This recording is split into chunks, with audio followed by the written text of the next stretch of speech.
वचन, प्यारा वचन, ईशो मसीह का प्यारा वचन, पाव को दीप को राह को रोशन, ये है मसीह का प्यारा वचन, ये है वचन प्यारा। परमेश्वर के धन्य नाम की महिमा हो।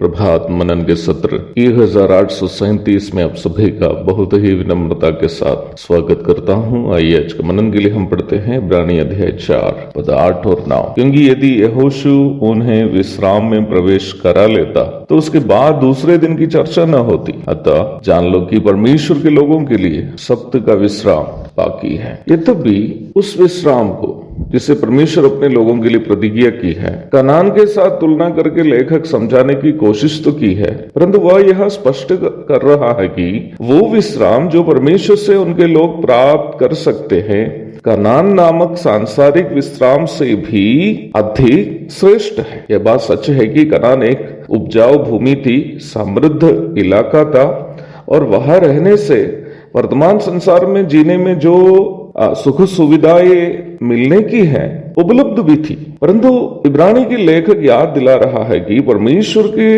लोगों के लिए सब्त का विश्राम बाकी है।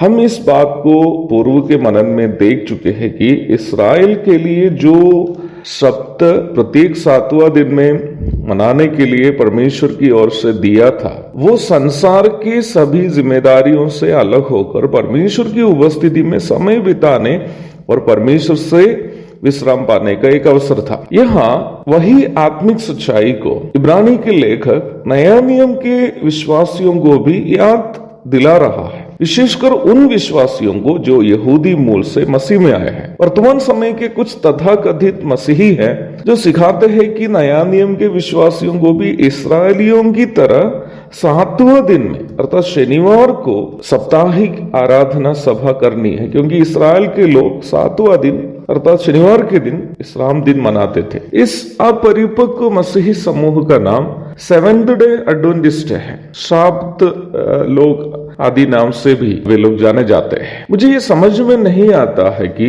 इस्राएल के अनुष्ठानों का पालन करने के लिए इतना अधिक कष्ट उठाने वाले ये लोग केवल सब्त मनाने के लिए ही इतना क्यों जिद करते हैं और खतना करने के लिए क्यों नहीं। इस्राएल के लोगों के लिए सब्त मनाना जितना महत्वपूर्ण था उतना ही महत्वपूर्ण था खतना भी कराना। वर्तमान समय में सब्त मनाने के लिए विश्वासियों पर बोझ डालने वाले लोग वास्तव में खतना भी कराना चाहिए, है ना। फिर हम मसीही इन कार्यों को आश्चर्यक रूप में क्यों नहीं करते हैं, चाहे वो सब्त हो या खतना हो या कोई अन्य इस्राएली अनुष्ठान। हम मसीही इस्राएल के इन अनुष्ठानों को आश्चर्यक रूप में क्यों नहीं करते हैं। पहला कारण यह है कि मसीही कलीसिया इस्राएल का भाग नहीं है, बल्कि इस्राएल और गैर इस्राएल दोनों से मसीह में आए हुए लोगों का समूह है कलीसिया। इसलिए ही जैसे गैर इस्राएली अनुष्ठानों को हम नहीं मनाते हैं,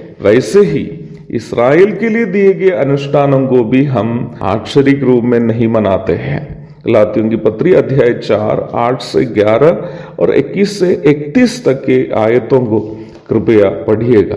परंतु अवश्य याद रखें, चाहे सब्त हो या फिर खतना, यद्यपि हम आश्चर्यक रूप में पालन नहीं करते हो, आचरण नहीं करते हो, परंतु आत्मिक रूप में अवश्य पालन करते हैं, नहीं तो पालन करना चाहिए। खतना यहूदियों के लिए संसार से अलगाव का एक शारीरिक चिन्ह था, वैसे ही हम विश्वासियों को शरीर का अंग काटकर नहीं बल्कि वास्तविक अलगाव पाप से और संसार से पालन करना अनिवार्य है। वैसे ही सब्त भी हमें आश्चर्यक रूप में सप्ताह में एक दिन पालन करते हुए नहीं बल्कि वास्तविक रूप में परमेश्वर के साथ एक व्यक्तिगत संबंध बनाए रखने के द्वारा जीवन के प्रत्येक दिन पालन करना है।